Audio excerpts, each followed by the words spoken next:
Hola a todos y todas, vamos a hablar en 2 minutos y medio, 3, del decreto ley y sus problemas. El decreto ley es un instrumento jurídico que permite al gobierno hacer normas con rango de ley, incluso en materias reservadas constitucionalmente a la ley, en vez del Parlamento. Esto es un instrumento que es muy ágil, evidentemente, pero plantea un problema evidente, que es que da mucha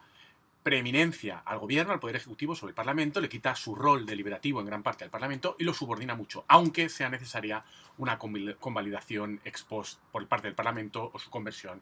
en un proyecto de ley.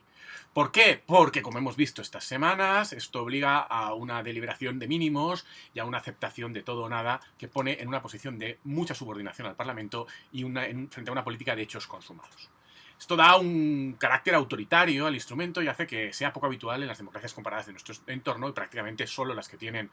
una tradición autoritaria, como es el caso de España, pero también, por ejemplo, de Italia o Portugal, tienen instrumentos de este tipo. Por esta razón, la Constitución trata de acotarlo y dice que solo es admisible en situaciones de extraordinaria y urgente necesidad. Es decir, tiene que ser urgente y esa necesidad urgente ha de ser además extraordinaria, fuera de lo ordinario.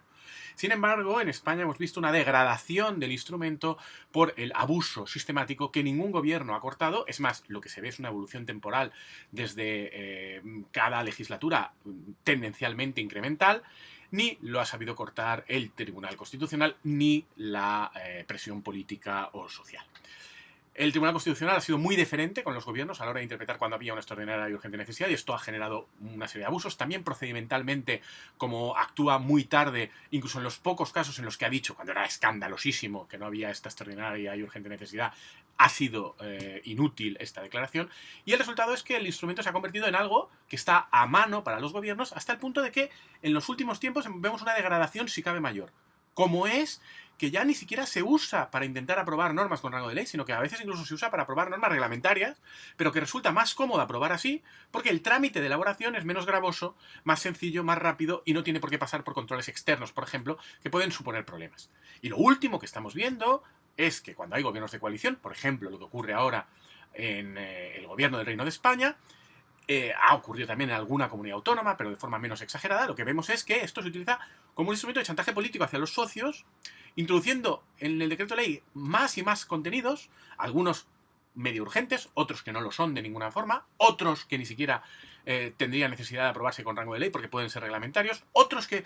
son cuestiones que se van a necesitar de aquí unos meses o de aquí un año. Se mete todo junto con alguna medida que es particularmente importante para la agenda política de quienes pueden apoyar al gobierno, y se les hace una presión diciendo: es que usted no está aprobando esta medida que es muy popular o muy importante socialmente y por su culpa va a decaer todo. Esto es lo que hemos visto y es una perversión absoluta del instrumento que elimina debate democrático, elimina pluralismo, elimina deliberación democrática, elimina la posibilidad de control del gobierno,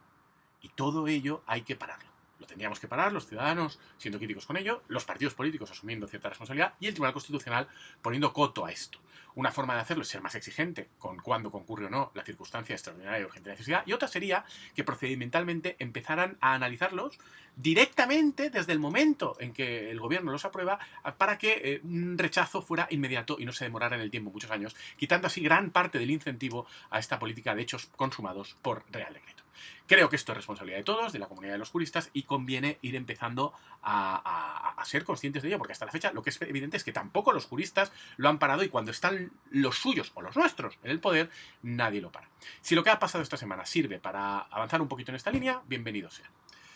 Nada más, muchísimas gracias. Hasta luego.